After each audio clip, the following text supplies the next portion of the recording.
Hello, Facebook. This is Debby Enoe from Teacher Success Coach. Apologies for coming on later than normal. The internet is very challenging. As a result of that, we're just late in starting. Welcome to another episode on the challenges and triumphs of online teaching during this pandemic at the Female Educator Roundtable. We host Debby Enoe from Teacher Success Coach and Kalisha, who is a behavior management person. So she'll be talking to us regarding that. Would you introduce yourself, please? My name's Kalisha. I work as a behaviour specialist in a secondary school, working with vulnerable children and some children with special needs. Okay. And you're from the UK, right? I'm from Coventry, yes. Okay, fine. Thank you, Kalisha, for being on the program. And today we've had, for the past few weeks when we've been doing the program, one of the things some educators have been struggling with is children behavior issues. One educator have said that the children actually get up with the computer and move around with the computer while they're supposed to be online. Another one get up and do somersaults. And being online, there is nothing much educators can do because there's such a distance from the children. Whereas in the classroom, you can actually, sit close to them and draw their attention back, so you actually have them on task. But the fact that you are so far away from them, all you are seeing is a screen and whatever behavior they're actually demonstrating, that's all you're seeing. And it is very challenging for educators to sort the behavior out, especially if the parents are not very proactive or the parents are not around. It means that it is left for this teacher to do the best they can. However, because it is online, there is nothing they could do. There are two options. They might say to the child, okay, well, you're not ready to come on yet, so let's take a break and come back. Or they might just leave the behavior and just continue with the rest of the students. Mm-hmm. So from your perspective, Kalisha, what are some of the behavior issues that you actually have to deal with on a daily basis? Well, dealing with 11 to 16-year-olds, I get less of the walking around and the somersaults, but I do find that the younger set of my children, they do get restless a lot easier. So the way I tackle that is by making my sessions shorter and more accessible.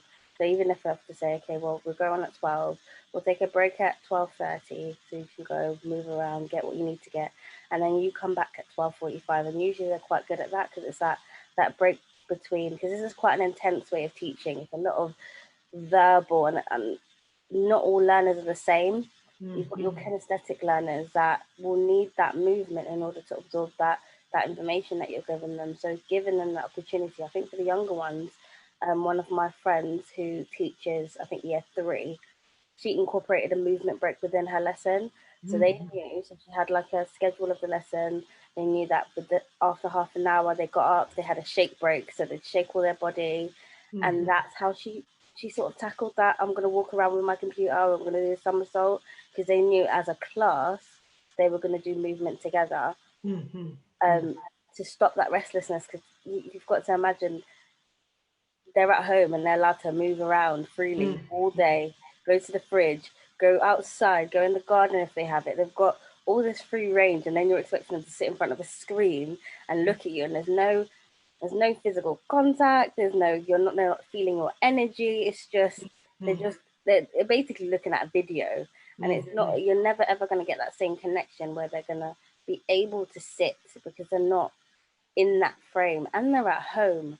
A lot of children, school is for work, home is for play.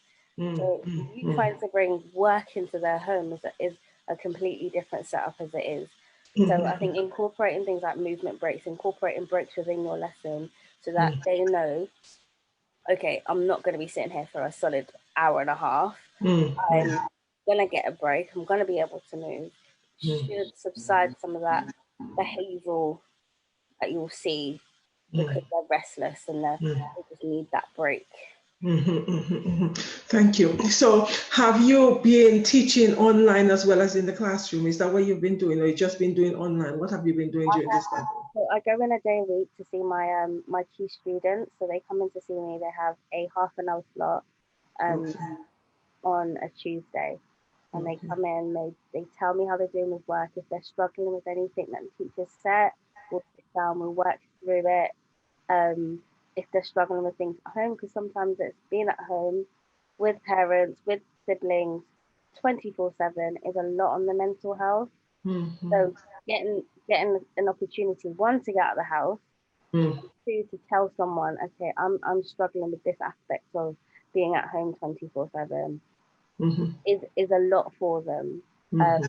so they get once a week where they can come in and sound off, we call it sound off, and tell me how they're feeling. And then online we do 2 sessions. So we do a relaxed session. So I lead the girls session and we do like our nails together. We try different hair techniques, and that's just to keep them sane, really. It's keeping me sane, it's keeping them sane, Mm-hmm. it's keeping that relationship that we spent so long building Mm-hmm. intact. Mm-hmm. And then we have a study session so they can come on and they can say, Miss, I don't understand this algebra question, and I'll Google it on the side because I don't know. To work through it with Yeah. them and say, okay, this is how you go through that certain step. And then we also have a male key worker who's a sixth, does the same thing with our male students, just to keep Mm-hmm. their relationships open and keep information open as well. Because there could Mm-hmm. be stuff happening at that home that we don't know about. That it just takes them that one session and say, Miss, this is what's happening, and we can sort it because they're not in school, so we can't see the changes in their body language. We can't see the changes in their uniform to seeing if they're having a wash. We can't see if they're having a meal every day. So Mm-hmm. keeping that link with them is very important, especially with your behavior, because a lot of behavior kids are also fall under the people premium bracket. So it's usually lower income families Mm-hmm. that you have to take into consideration when you're dealing with these children, because they're not they're not receiving the daily checkup from us, because even the how are you doing every day sometimes get our kids through, and they're not, so it's really important to have Mm-hmm. them.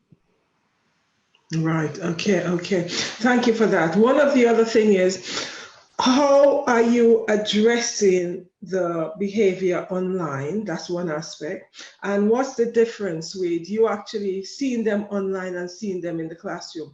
Do you Mhm. think what's the behavior like in terms of differences in the classroom and online?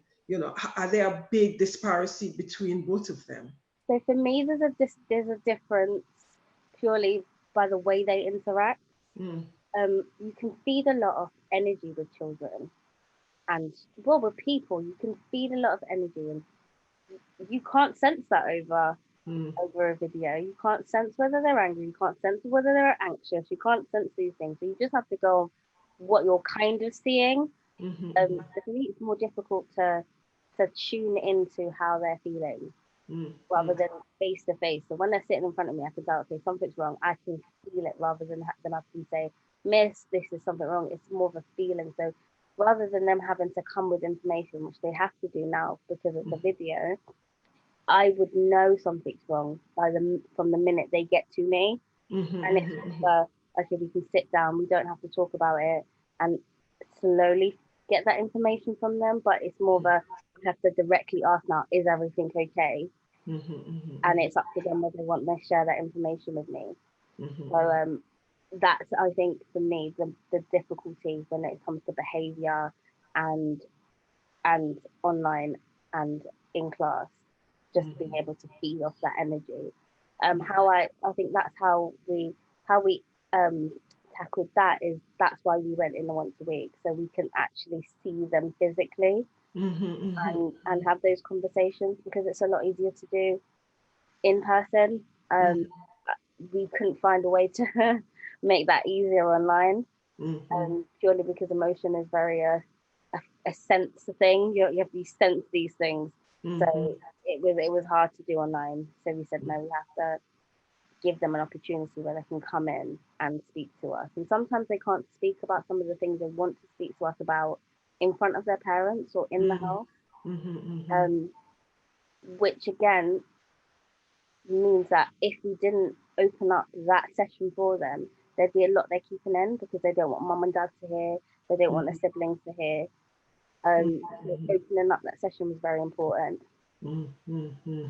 Because funny you answered the question, because what I was going to ask you was, do you think, how important do you feel that that session, you actually seeing them and physically interacting with them is in relationship to not having that opportunity to do that? Very important. It's very important, purely just to gauge energy, because sometimes they don't say anything, but you can sense it. So you can go to your child protection officer and say, so and so came in and he didn't say anything, but from what his body language and how he was presented and the energy we got of him, I think it would be a good idea to do a wellness check at home.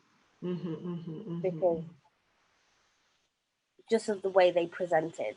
And it might be, oh, they just weren't feeling good that day, but I'd rather be overcautious for these vulnerable children than undercautious.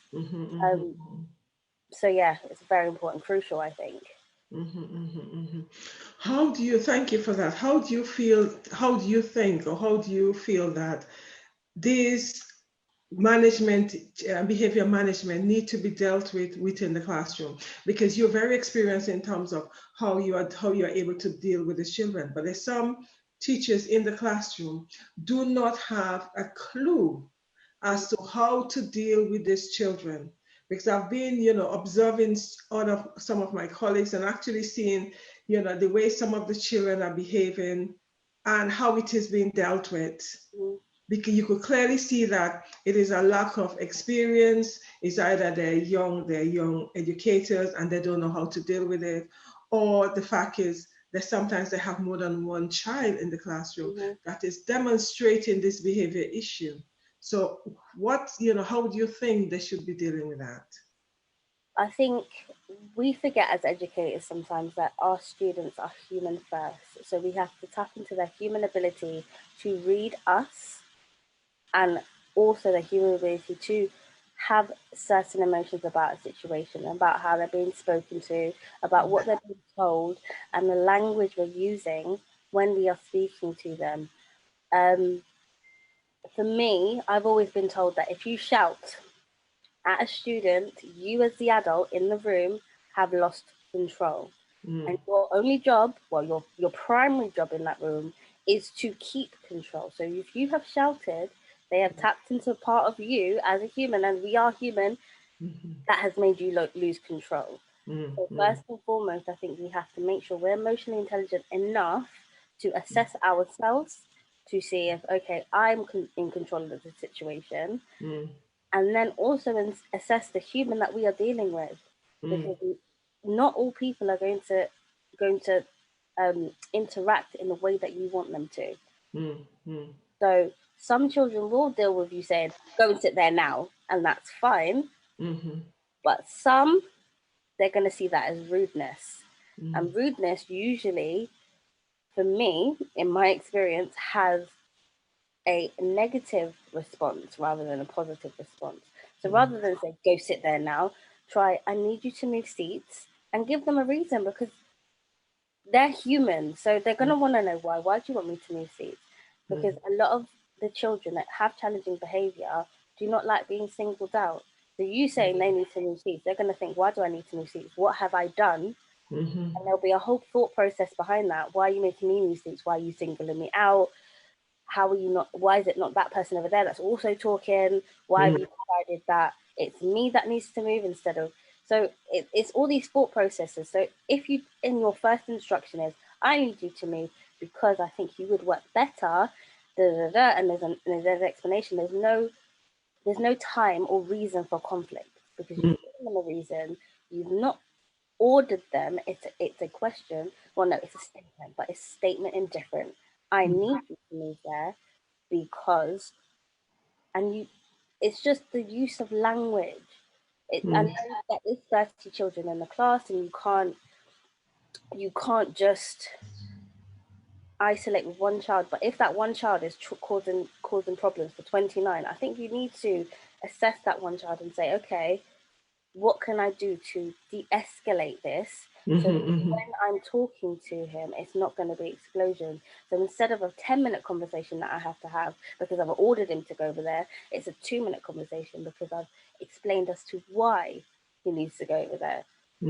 Got those de-escalation techniques. So instead of meeting him where he is, so if he comes in, he's like, rah, you calm down, because there's absolutely no need for you to meet him at the same, or him or her, it's usually a him, but him or her at the same level as they meet you. There's no need for you to meet conflict with conflict. My strategy when I feel that I have lost control of a class is to sit down quietly, and I put on a timer and I wait. And eventually they'll say, hold on, Mrs. Stop talking. Shh, everyone shh. And then I'll say, thank you. I've been able to continue my lesson. I have been unable to do so because you are being far too loud. I respect you, so I expect you to respect me. It's a mutual thing. And it's sort of things like that. So meeting them at a calmer level, for me, helps the situation greatly. De-escalation for me is absolutely crucial. So being the calm voice in a storm is crucial, and it's not something that's taught in school. You just sort of have to go in and learn. But you will find less people or less students give you the amount of conflict if you do treat them human first. Because as a human, you have to think, okay, I wouldn't like to be spoke like that. So I'm not going to speak to my students like that, because, and especially when they get to high school, because you're teaching young adults. And you as an adult has had years to perfect the art of keeping certain things inside your chest. They happen. Exactly. They just spear it out. Exactly. So they have not had the years of experience that you have had as an adult to say, okay, this isn't the time and place.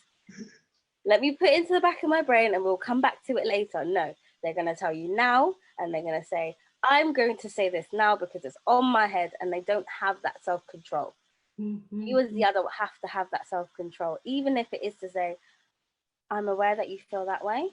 Can we speak about this at a certain time? So it's making them aware that, okay, you're aware that they have these feelings. You're aware that they want to talk to you, but making them aware that this isn't the time and place. And I will make time for you, because that's crucial to know that you care enough to make time to talk about their grievance. Because you might think it's something silly, like, oh, I gave him a detention for not having a pen. He thinks it's major because you've given him attention on football night when he has to go and play football with mates in the park. And for you, that's silly. I don't care about you playing with your mates in the park. You should have had a pen for my lesson. But for him or her, it's absolutely devastating that you made them stay after school for 20 minutes for not having a pen. So it's making sure that they know that you care, and also checking your responses to anything they say.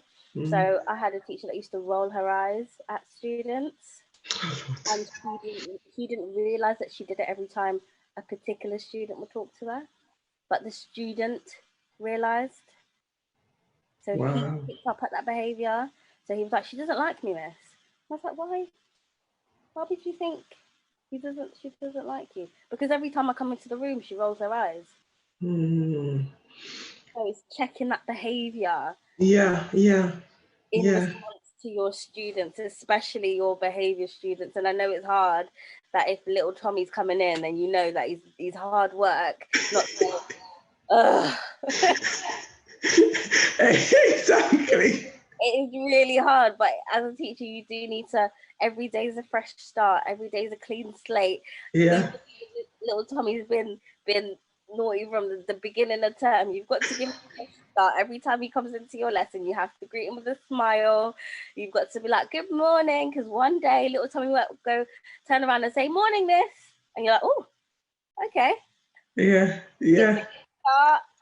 So that for us, I think as educators, we do sometimes need to check how we are presenting, Yeah, and say, okay, well, our faces are the first thing they see. yeah, yeah, yeah, yeah, Them are going to cause some sort of reaction, whether that be a positive one because you smiled and said good morning, or whether that be a negative one because every time you see them, you roll your eyes, you breathe, you, oh, good morning. And it's tone, the yeah. tone, the way you're speaking to them. It's all so very important. Yeah, yeah. It's interesting though, that's what you said, because I remember one student came to me and said the same thing. Miss, this teacher doesn't like me. This was a very, very challenging student. But at the same time, there's some teachers are able to connect with challenging students more than others. And when the students say, oh, Miss, she doesn't like me, why do you say that? Because anytime I enter the classroom and I say morning, she just sighs. She give a deep sigh. I'm thinking, oh dear, I need to speak to this teacher, because it was really upsetting that student. Because you see, the student's going to come into my class and it's like tumbling. I said, what's all this? And it's like, oh, Miss, I've just had a, who have you just had? And it's like the whole thing. And it is very true what you say in terms of, checking our body language and our tonology. There's sometimes as educators, you've had so many students in that class who pressurize the situation that you're not even conscious of actually giving out that energy. And that student is actually picking it up. It's such an unconscious thing. Yeah. And it's so easily done, especially at the end of the day when you're tired and you've got your 11s coming in. They really don't care about your lesson, but you've got to keep teaching through at 2 o'clock. It's so hard to check that negative behavior. Yeah. But it's like I said, it's crucial that you don't make it as obvious that yeah it is very true because challenging. Yeah, it is very true because sometimes it's a situation where it's either you survive until the 3:30 on a very nice relaxed tone, or you survive on an uphill struggle. So is consciously all the time, being aware of when the student comes into the classroom. And it's a real challenge. It's tiring as well, because as you rightly said, that sometimes you have 29 or 30 students. Just before the lockdown, I had a class of 28 students, and it was really challenging having to deal with 5 students that are very challenging in behavior. I remember going into the class and thinking, oh my goodness, how am I going to negotiate this? How am I going to deal with this? Headache. Exactly. And I'm thinking, what do I do? How do I, But at the same time, I was very conscious that I need to survive until 3:30.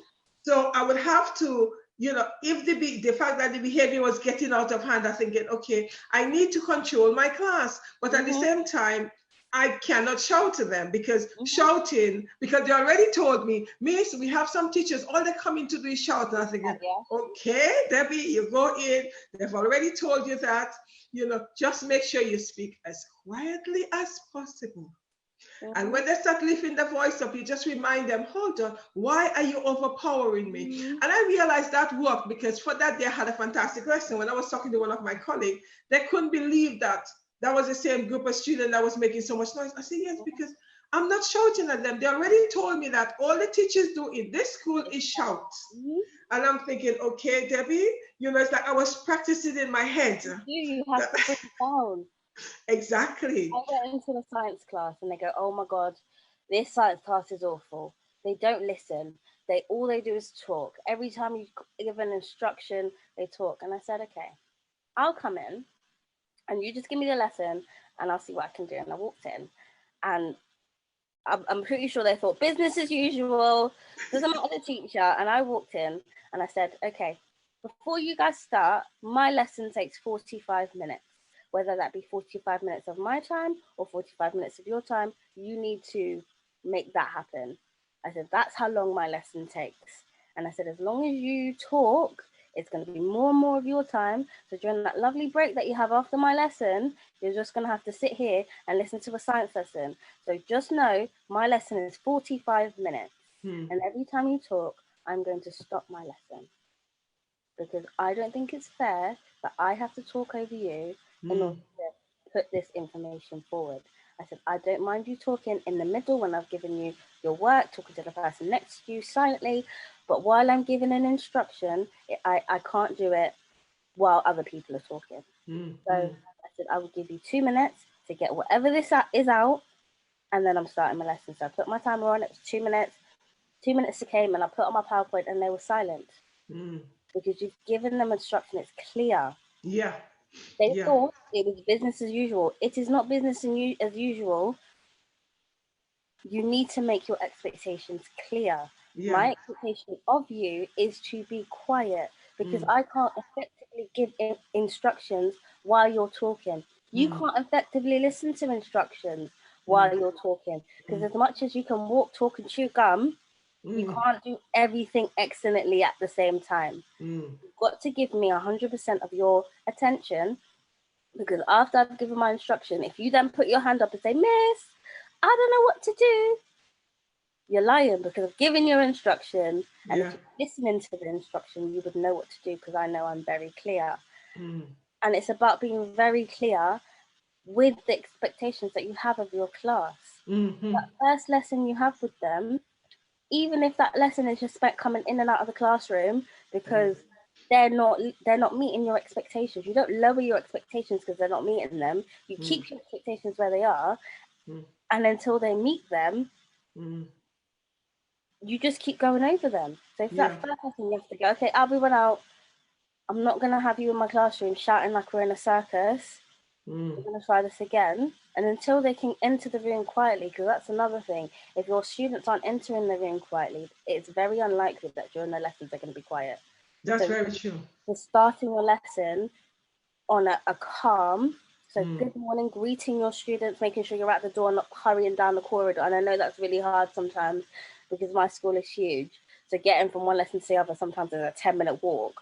But hurrying to the lesson, even if that means you say to your teaching assistant, okay, I need you to be at the door, you greet your children, greet them in, get them settled with the starter activity. I will do that as soon as I possibly can, but making sure that communication with your support staff is also there. Or if you don't have support staff in your lesson, your colleague who's next door can say, could you let my class in, because I'm not going to make it to there by the time they're at my door. Making sure that communication is open, because you need to make sure that one, they get into your door, one, they don't have enough time to sit outside and socialize, and two, that they're entering calm and they've been greeted and they've been given a starter activity. A lot you're giving them too much time. Giving up too much time to settle. That's very, very true, because I've observed that many times, and I'm saying to some teachers, you cannot let the student get in the classroom before you. Once that happens, you've lost your class. You've lost them. All type of behavior. I remember walking into a classroom because I was covering a class, and the time the teacher was ill, but they didn't tell us in time. So when I got there, and I'm seeing that paper airplane flying across the class, I thought, Lord, I have lost that class. You've lost them. The best thing you could have done in that situation is get them to all leave and start that all over again. You know, exactly. For me, what I did was I got them all to stand up, and I said, okay, let's do some stretch exercise. Let's do some stretching. And then I put some background music. By that time, I kind of got them, but it took a good 10 minutes to get them, because as I was walking through the class, I thinking, oh my goodness, this is the class I'm supposed to be covering. Lord, they're making paper balls and paper aeroplanes because there's no teacher there. They had no clear instructions. That's some of the things, you know. And after this session, I actually did speak to the head of here. And I said, well, you know, had someone gone into the classroom to tell the students what was happening, you'll have a lot more, you know, like in terms of settled students than they don't know what's happening. Because the minute they don't see a teacher, 5 minutes into the lesson, whoa. That's it, you've lost them. Yeah. Lost them. Paper aeroplane, paper ball, paper this. And I'm thinking, these are the students I'm supposed to be covering. and look at what's going on. They think, oh my, and I'm going to my head, how am I going to deal with this? What am I going to do? There is no point in shouting. There is no point in saying anything. Just enter the classroom and say, okay, let's do some exercise. You see, because they're so, what they were expecting is, because one student said to me, they were expecting me to come in and shout, because that's what would normally happen.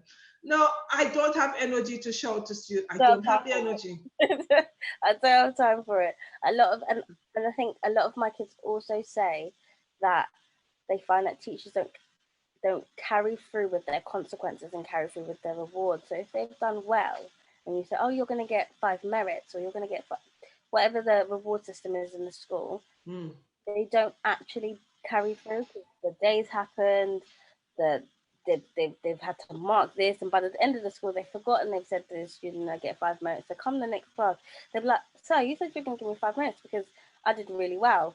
And he's like, oh, you know what, I forgot. And it's that sort of thing. So they lose that wanting to focus, because I've always been told that children or students will always think, what's in it for me? As humans, what is in it for me? Yeah. They don't see the reward of getting a good education until they're our age and they've got it.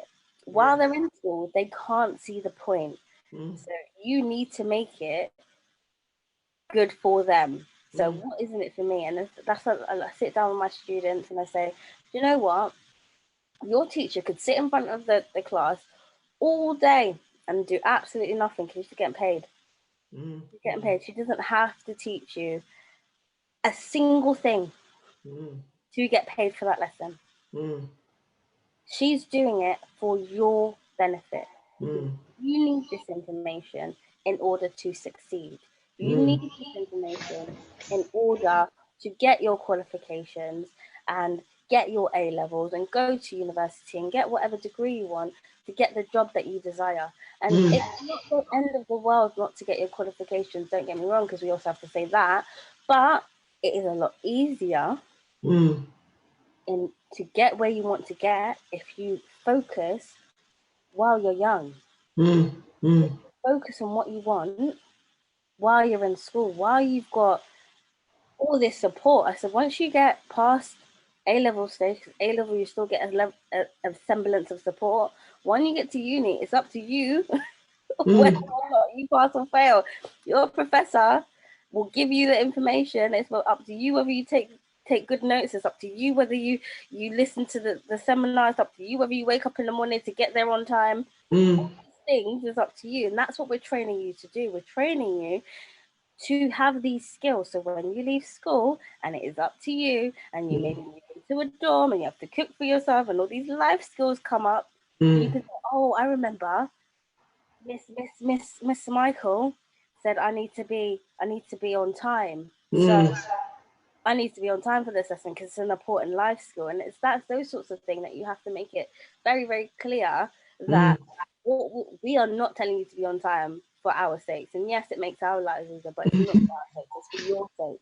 It's so that in your head, you are on time. When you have to do this as an adult, you are on time. Yeah. Then It is. your superiors, you're always going to have a boss. You're always going to have to listen to someone. So we're not making you listen to us for our benefit. It's for your benefit. So when you have your boss and they tell you to do something on this time and there's a deadline, you've had experience doing that in school. We're teaching you these life skills.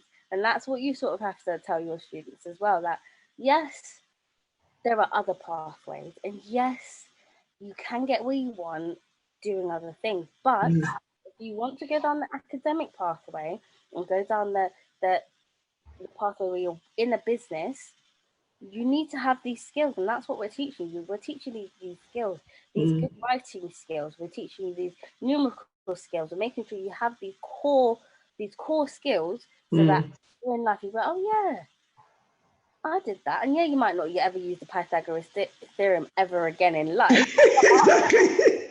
But the focus that you needed to use in order to learn the Pythagoras theorem is what you will use for the rest of your life.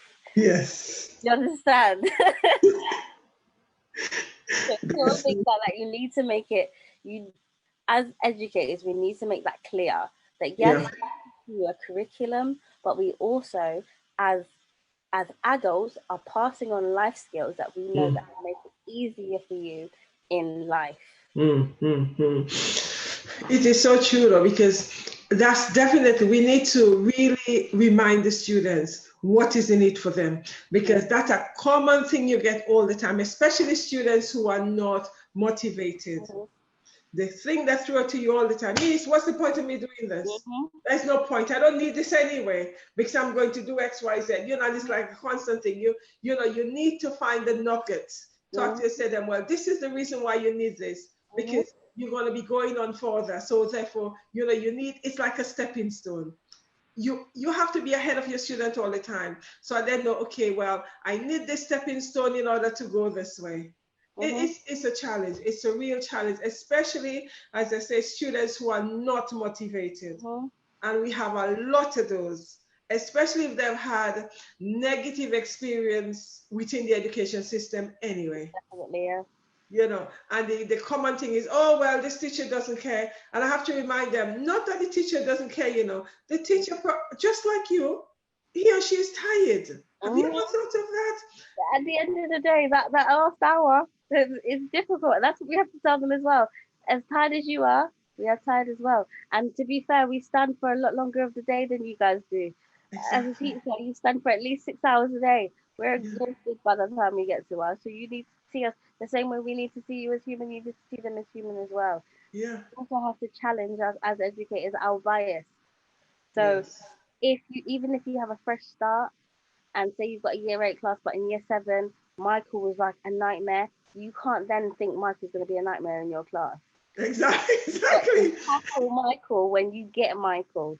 So at the beginning of the year, I always tell staff, if you've got a class that you've never had, go on Sims, go on whatever software that you're, and look up that child, especially if you've heard of that child. You go on and you look up that child, and you also look up the teachers that child had good relationships with. And so what do you, as educators, we need to start passing on information. So what did you do in order to have a good lesson with that child? What strategies work? Pass on information. It's not a secret society. We don't need to keep everything locked in.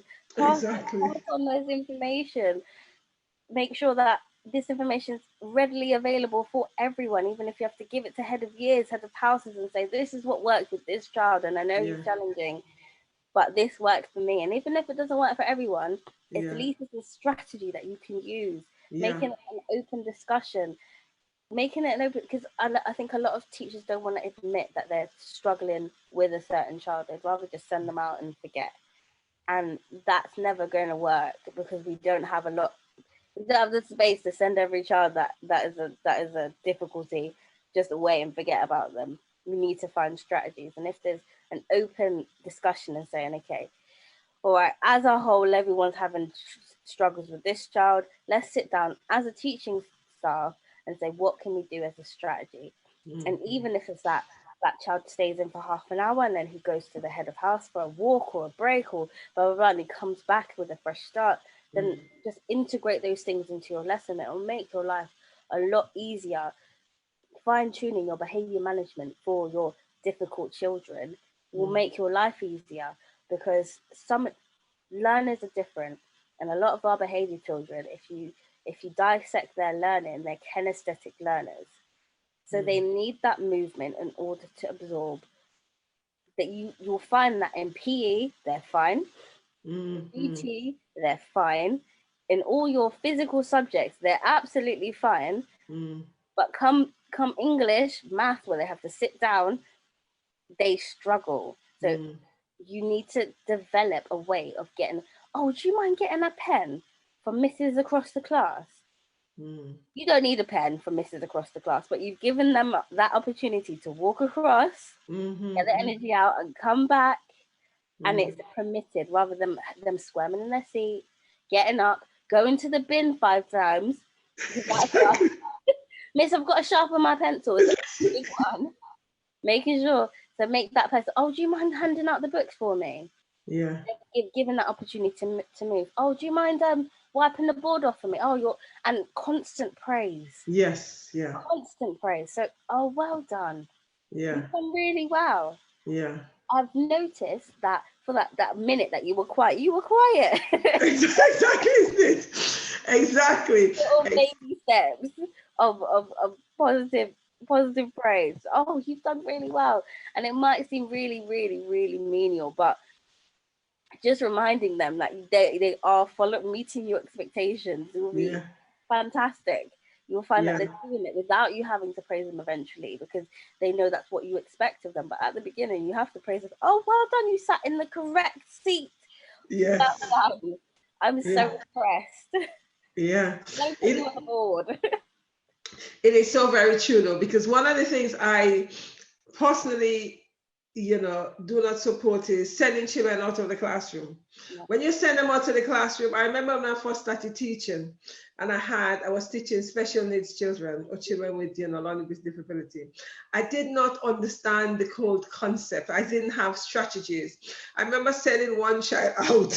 The child walked the whole of the school. So that was my first lesson, which I had to learn the hard way. I was thinking, okay, because you see, the person I was, we were team teaching, and she said to me, oh yes, he's disrupting you, send him out to the class. So I followed suit, send him out to the class. That's a no. That child walked all over the school and knocked at every door. Right. My key students, if you send them out of the classroom, within minutes they'll be at my door. They'll be at my door. Miss, they sent me out. Okay, you're meant to stand outside the door. They didn't send you to me. They didn't send you to my door. They sent you to stand outside. Maybe to give you a minute to think about what you did. Yeah, but I'm not standing outside. There's some kids you could not send outside. You just need to handle it there and now and then move on. Exactly. Yeah, no, I don't agree. And it's also a lot of your children with difficult behaviors would have had past experience with rejection. So you sending them out, and it's not, I don't say not to send them out. To say you want to have a private conversation, that's different. Yeah, straight away. So, oh, I'm coming out with you, miss, at the back, or 1 second, guys, I'll be back in a second, and you're going out with them to have this conversation and say, okay, I just want to that's different. But sending them out for an unknown amount of time, that's rejection time. You've rejected them. You send them out your lesson. You no longer want them, and that for some children is a big thing. You've rejected them, and you've put yourself on the list of people that have rejected them and made them feel like they are not wanted. And when you make some children feel that way, they'll do the same thing to you. They reject you before it gets to a point where they feel like that you have abandoned them. Yeah. So that's another thing. You need to make sure the children that you're working with, you need to have backstories on everyone, and make sure you know that your key children, so your ones that are flagged up, and you always hear in meetings, you've done history, so you know if they have those sorts of issues. So you know when you're sending them out, it needs to be a straight away conversation. You need to go out there. You need to talk to them straight away, so they understand that you're not rejecting them. You just want to have a private conversation, so that to alleviate any embarrassment. Rather than, I don't want to deal with you right now, go outside. It is. You see, when I send students, I say to them, okay, out. And they say, oh, what have I done now? Because I'm coming out after them. Oh, another talk. Yes, another talk. Because, you know what you've done. Tell me what happened. You see, and as you rightly say, it is so important that once you actually send a student outside, you need to follow them. Because you need to follow them. You see, because I've seen students, teachers send students outside, say, oh, they're disruptive. And I'm looking at your child walking through, everywhere. They're just all over there. Stand outside where? They're not standing outside. Because it's embarrassment. They're standing outside. They're going to see somebody they know. And that's no good. And sometimes I go around because I do check on my key children in their mainstream lessons. And I'll get there and I'll be like, why are you outside? Oh, I don't know, miss. How long have you been outside? 20 minutes. Why have you been outside the lesson for 20 minutes? I understand sometimes the teaching does wrap up in your head as an educator. You try to get it to, and you completely forgot that you sent him out at the beginning of the lesson, and he's missed all this education because you sent them out because you needed to have a private chat, but you carried on with the learning. So Yeah. he's missed on 20 minutes of your lesson. So I've had to knock and say, I've got him outside. And they'll be like, oh yeah. Do you want me to watch the classroom while you have a conversation? Because it's very easy to forget a child once you've sent them out. Like they're out. I don't have to think about them. Yeah. Yeah. Yeah. But Yeah. you're also missing the learning. They're missing key points, which means they're going to have gaps because they weren't there when you explained how to do the Pythagoras theorem or how to do the area of a triangle. So when it gets to a test, they didn't know that piece of information because your teacher sent you out for 20 minutes. So Yeah, exactly. Yeah. Yeah. Yeah. But you could see how, you could see how easily it happened because I've seen it myself when teachers send students out, they forget about them. That's one of the reasons why personally, I don't think sending students out, it doesn't solve the problem. It's better if I say to them, okay, out. And the minute I say, oh, they know, oh, here she comes talking to me again. Yes, I need to speak to you outside, because it is important that we actually deal with whatever the situation is. That sometimes it's challenging, because of the behavior, etc., we have in the classroom, but we need to find a way to not send them outside, to remain outside. Because as you rightly say, it is rejection. Yeah, these restorative conversations are very important. And I think even when, because in some schools you'll have a you're out for good and done. Hello.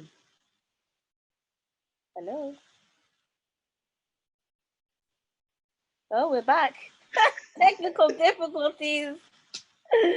But for some students, you can't get them settled back in the lesson. So you'll have a department or an area where they go and they'll stay for the day or they'll stay for the lesson, and you'll have to do a restorative conversation.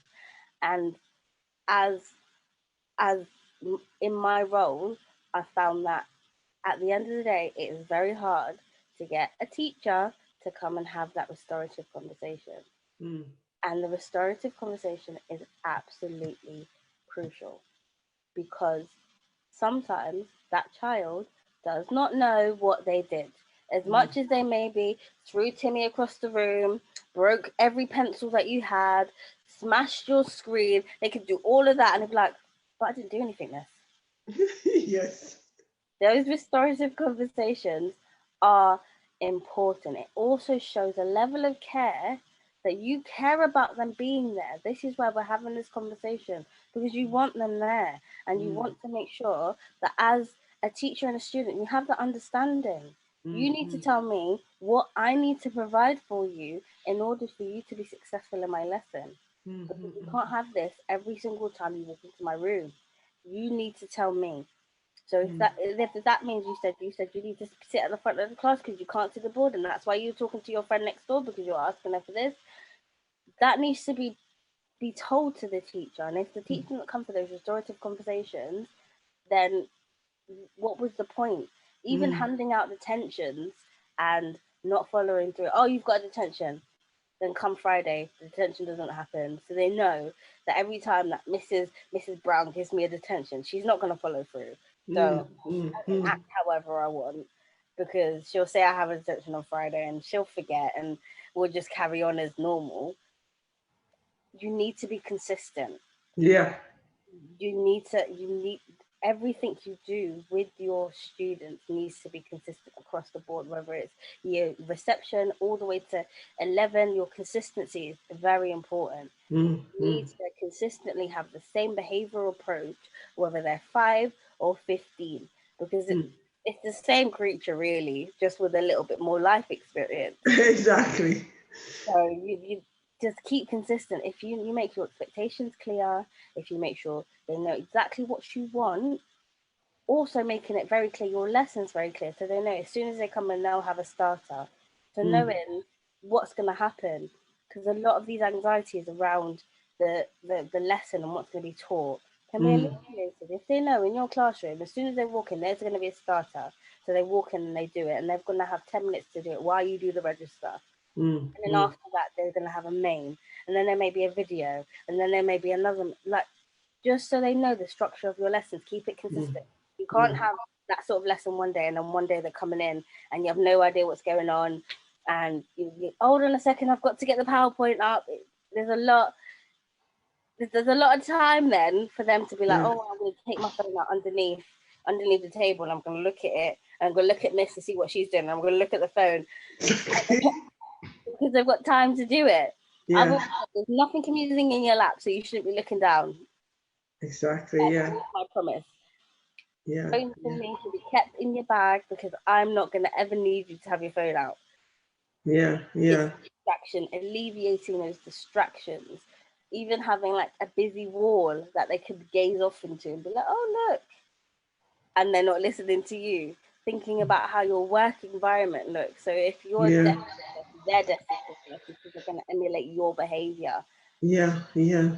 Be the role model. So you've walked in. So I've had plenty of staff say, "Oh, their uniform's atrocious," and I've looked at what they're wearing and I'm thinking, "But you're not modeling that behavior. You're not Mm. modeling smart behavior. You've got your shirt untucked.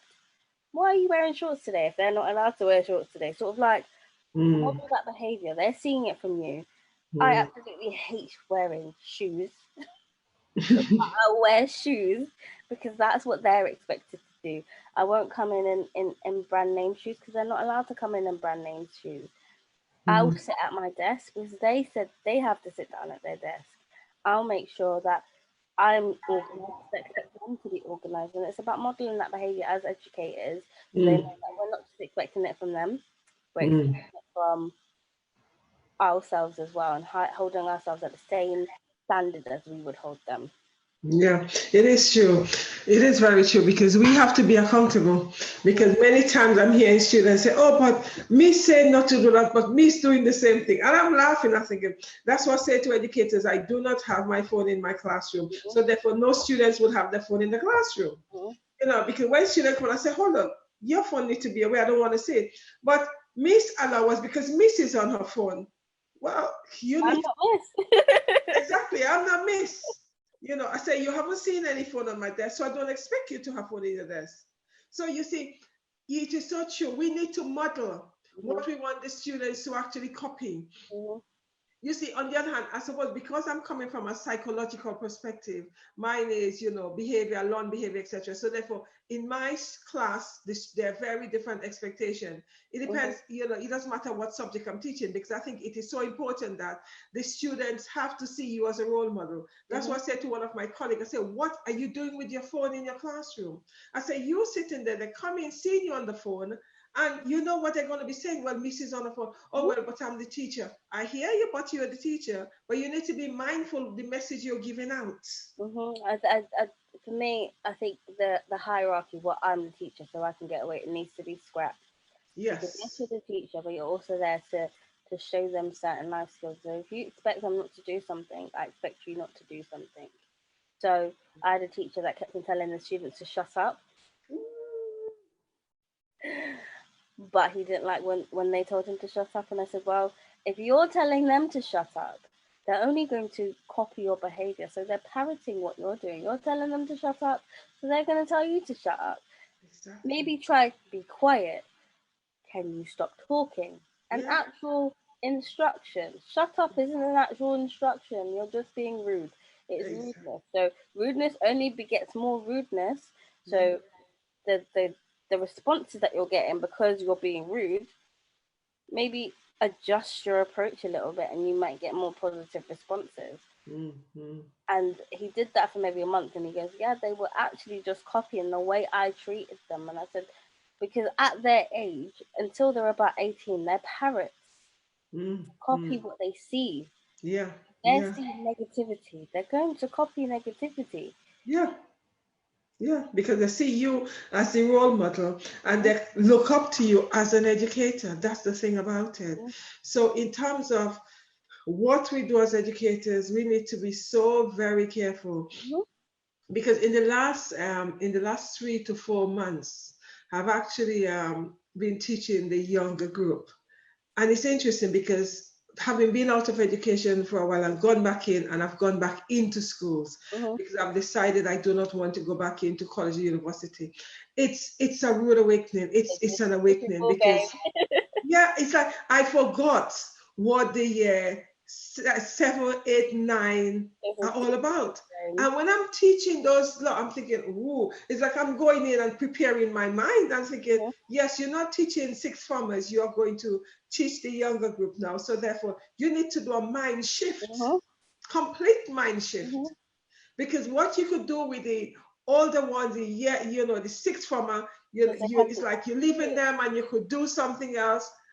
It's like babysitting them because you can't even, there's no toilets. You can't even go to the toilet. You just have to sit there until you have a break. And I'm thinking, oh my goodness, I forgot this part of the job. Because with your sixth formers, you have to remember your sixth formers are your best behaved. Remember, your worst behaved have left. Yeah, exactly. Your worst behaved have gone to college or apprenticeships. They've left your school system. Your 7 to 11s, they're still there. They're still playing through. So you have to adjust. You can't have the same expectations as you have for your sixth formers. They've had all 5 years to learn what you want from them. So by the time they get to sixth form, they already know what you want from them. So you don't have to do much training. Your year 7s are a different ballgame. I always say that it's like dealing with reception all over again. Yes. They'll It come is very true. where they have 2 breaks, they have shorter lessons. One of the lessons might be an arts and craft where they're painting stuff, to year 7 where they're expected to sit for an hour straight. They have a lunchtime that's half an hour, they have a break that's half an hour, it's really, really short, they have less time to move about. They're also having to navigate around the school to different teachers that they've never had to do before, because in year 6 they have the same teacher in the same room, it's the same thing. Whereas in high school, they have to navigate around this school they've never been before, learn new teachers' names. Every teacher has slightly different expectations, so they're making sure they know teachers' expectations. Year 7 is a very stressful year. It's the make or break. So you'll know from year 7 what children are going to be challenging, because it's the year that they know absolutely nothing about the school. So you'll get all your challenging behaviour then, because they're rebelling against a new system. Yeah, it is so. As a school, you need to be consistent across the board, so they know that in English, in science, and maths, everyone's got the same expectations. It is so very true, so very, very true.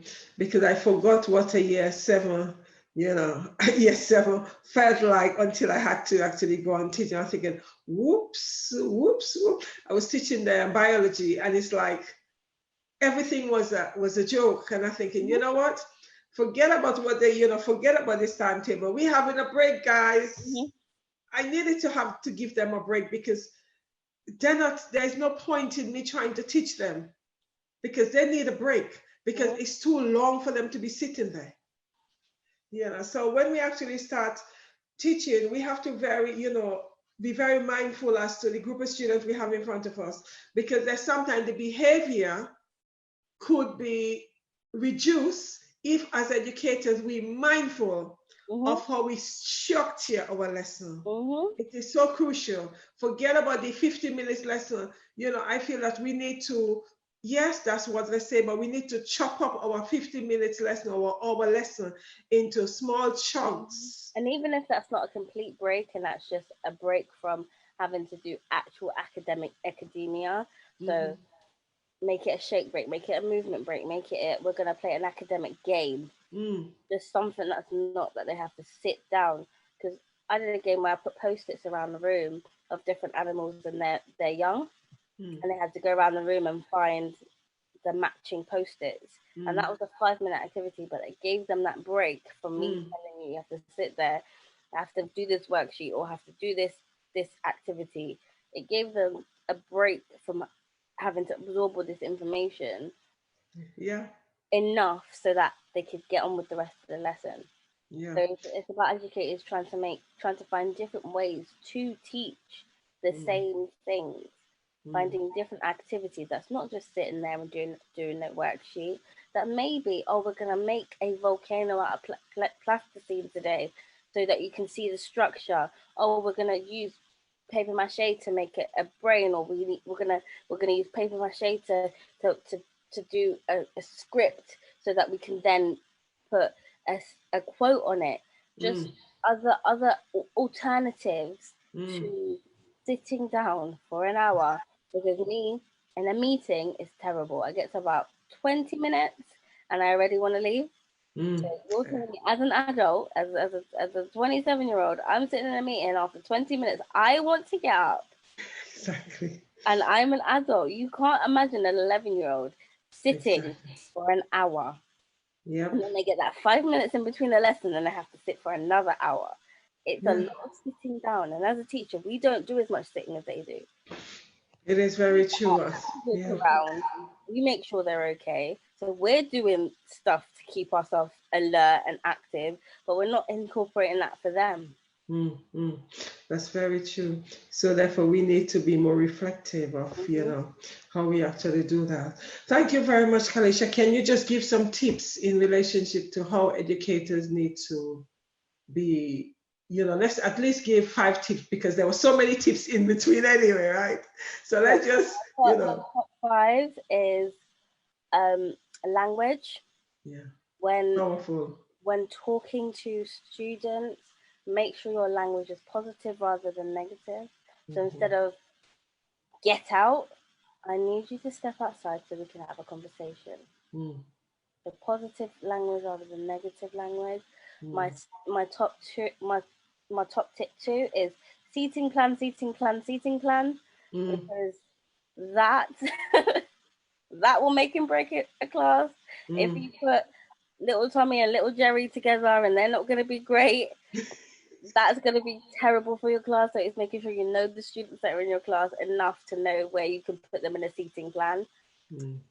Top tip number 3 would be make sure you have a starter activity no matter what the subject is.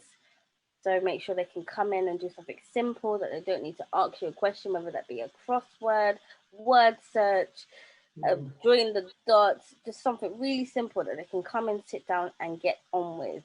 Fill in the missing letters, all of that, just something that they can come in, pick up the worksheet or pick up the activity, sit down and get on with. Start activity. 4, for me, it would be choose your battles. Yeah, choose your battle, because some battles are not worth the war. Yep. So if you've asked them to move seat and they've told you no, put it to the back of your brain. Say, okay, I've got to keep them after the classroom. But if it's one of those things that's not affecting the learning of people too much, carry on with your day. And then at the end of the lesson, then you can have that conversation. Sometimes the battle is not worth. Yep. It's really not worth it. And I think my last tip would be know your students' attainment level and know whether they're this type of student that you can call out. Because a lot of your behavioural students will also have a low attainment level. So a lot of little thing like asking them a question can be a huge trigger. So if you then ask them a question, lead them to the answer, give them the easy win.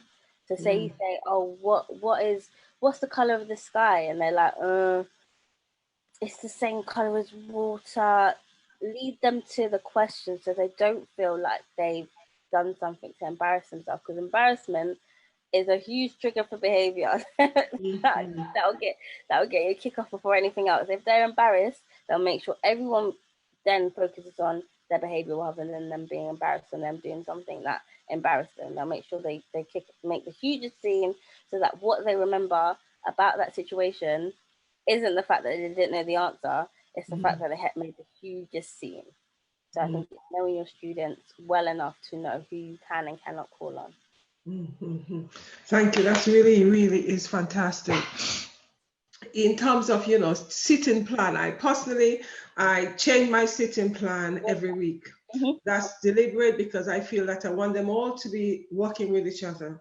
So when students one of the things I've discovered is if you have the sitting plan, the same sitting plan all the time, they become so used to it that when you actually do group exercise, it becomes a challenge. That's the reason why every week I change my sitting plan.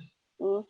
Every week, because I'm saying to you, we need to work with each other. Oh, but Miss, why are you changing it? Yep. Nobody have chairs in this school. Mm-hmm. Chairs are no one's own. So Mm-hmm. when you come in, every week I'll stand at the door and say, okay, yes, after I've greeted them, you sit over there, you sit over there. I think it's important that we change things around because students become complacent. That's something we need to be aware of. That it's quite easy for them to become complacent, and the brain is so happy to do things that is familiar. Mm-hmm. Once something becomes unfamiliar, the brain starts rebelling on it. So we need to make sure that things are unfamiliar very often so that the student gets used to the changing process. So that's really crucial for me. That makes my life so much easier by changing the sitting plan so that I nip everything in the bud before I have a class that I cannot control. Mm-hmm. It's so important. And me going back into schools have actually taught me that, yes, sitting plan, sometimes you might have to change it twice a week. So yes, because there's sometimes I'm thinking, whoa, I don't like how this is going. So you need to make sure that you sort that out before it gets out of hands. And even if you keep your seating plan the same, make sure you've got groups of children or groups of students that work well together. So you're not gonna. I'm not sitting next to him, miss. There's no need for that conflict first thing in your lesson, because it's just going to mean that your lesson is going to start later, because you're going to have the conversation about why they have to sit next to that person. Make your life easier, and also make your seating plan non-negotiable. Yes. If you put someone in a certain place and you know they're a good student, like, oh miss, do you mind if I just no. Exactly. Yep. No, you sit where I tell you to sit. Yep. It's non-negotiable. I've put you in that place because I know that that's the place that you will best learn, and it's making that clear. I'm not putting you there to make you unhappy. I'm putting you there because it's the place that you're best going to learn. It's the place that you're going to absorb the most information. You're going to be the least distracted. I've spent 2 hours doing this seating plan, so I know this is the best place for you. It is very, very true. Right. Is there anything else you want to say before we wrap up? No, I think I've healed a lot. Hello. Okay. Right. Basically, we actually see the importance of being aware of children's behavior and the language we as educators use. We also see that it is so important that when you actually tell a child to go outside, you don't tell them to stay outside, because it is rejection. You actually say, okay, can you go outside, please? The minute they go outside, they're saying, oh, yes, here goes Miss. What have I done now? That's fine, because you are following after them. You're actually talking to them about what they have done. But sending them outside, it's a no-no, because when they come back in, you have all the behavior you could think about, because they feel rejected. They might have seen someone who see them standing outside. So they come back in the classroom with a baggage, with baggage. And trust me, your lesson is going to suffer for that, because they're going to make sure that whatever the friend have actually seen them outside, and they come back in the classroom, they're doing everything they're not supposed to be doing. So those are some of the things as educators we need to be mindful in terms of the children. They are people first and students after. So we need to be mindful in terms of, would we like to be spoken to in that fashion? If not, you change it. Because educators telling students to shut up, in my book, that's a no-no. And sadly, you do have some educators, I've observed it myself, that saying to students, shut up. And shut up for me is a no, no, no, no, no. So we need to be, as I say, we need to be mindful of what we say. Thank you very much, Kalisha, for coming on the show. It was fantastic. It's, give us an insight in relationship to behavior management, how we need to deal with the students in our classroom in relationship to the behavior. There is not the child, as we know, the child wasn't born like that. It is the environment that have actually enabled them to be like that. It's also the language we use as adults, not being mindful of the language we use and the impact language have on students. Actually, in the next few weeks, I'll be doing a session on the power of words, because that's a chapter in my book, looking at the power of words. Words are so very, very, very, very powerful. And I say that all the time to my educators when I'm doing teachers training, etc. It's important. Words are very powerful. So those are things we need to be mindful. Sorry? Especially, so calling someone the class clown. Oh, Lord. Calling them lazy. Those negative connotations they carry those labels, and they live up to them. Yeah. Those self-fulfilling prophecies can't label children, and some children are labeled a class clown from like 5, so they have to carry that label for their whole educational career. It's not something we as educators should be doing to children. We should be labeling them. We should, and if we are labeling them, it needs to be something more positive. Class clown is never a positive connotation for a child. We need to make sure that the labels we're giving them is stuff that we want them to see. Oh, you've got really neat handwriting. You're a neat writer. Just put positive labels into our children. Thank you for that. That's very, very true, because these labels become the programming, and you know that program stays with them. You know, I've had when some students come to me, it is so difficult because I have to try to undo all the programming they've had, and it could be so tiring, because as I said, because my background is psychology, whatever subject I teach, I have to bring in the psychology, because I'm looking at the person first and everything else after. I'm looking at how they interact in society. You know, those are what I look at. So when I teach, I'm coming from a total different background, because I'm looking at the psychological aspect of that child. And as I said, it's challenging when you actually have students say to me, "Oh, Miss, you don't care. You're just like the others." Really? You've only just met me. And they realize later on, oh, no, you're not like the others.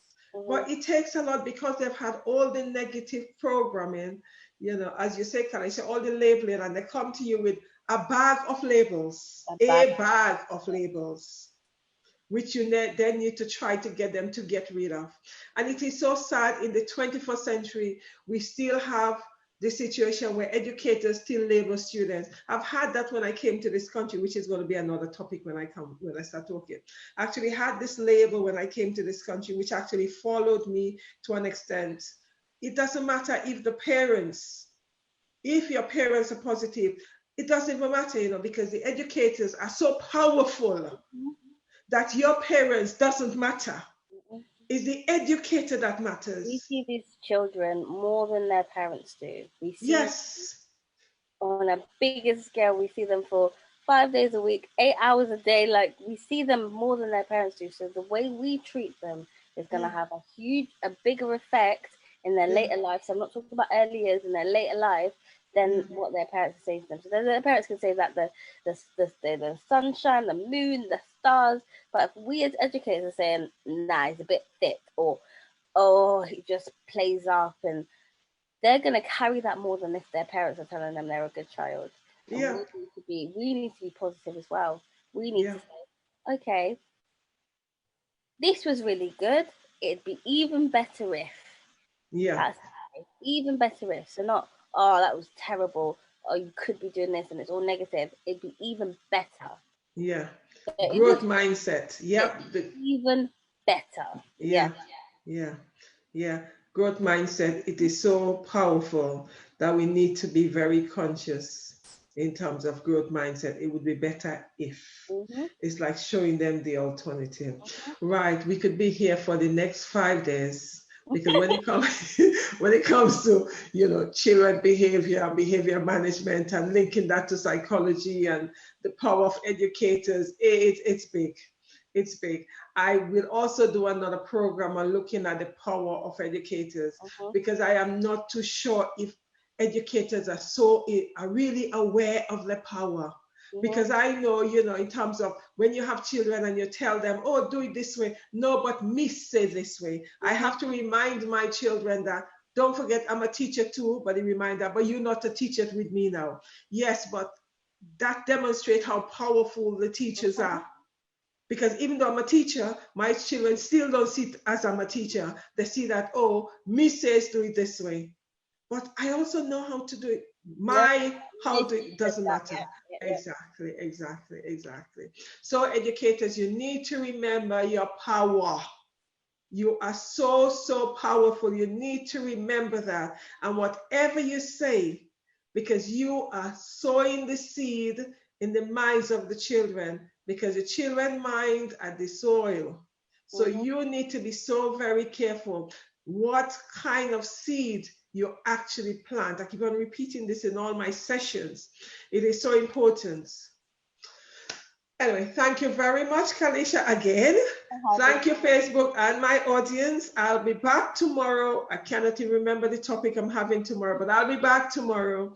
So join us tomorrow. And if there are any educators out there who would like to feature on my program, you are free to PM me. There are two criteria. One criteria, which is very obvious, you need to be a female educator.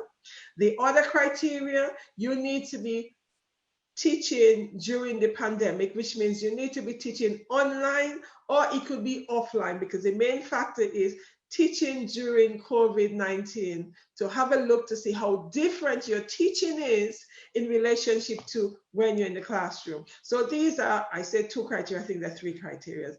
Female, teaching during COVID-19, and, oh, probably it's two then. Okay, so the two criteria, right? Feel free to PM me if you guys want to be featured on the session. As I keep on saying, I am not a presenter. My strong point is that of an educator. Thank you very much. Have a fantastic evening, night, morning, wherever you are. Bye-bye. See you guys tomorrow.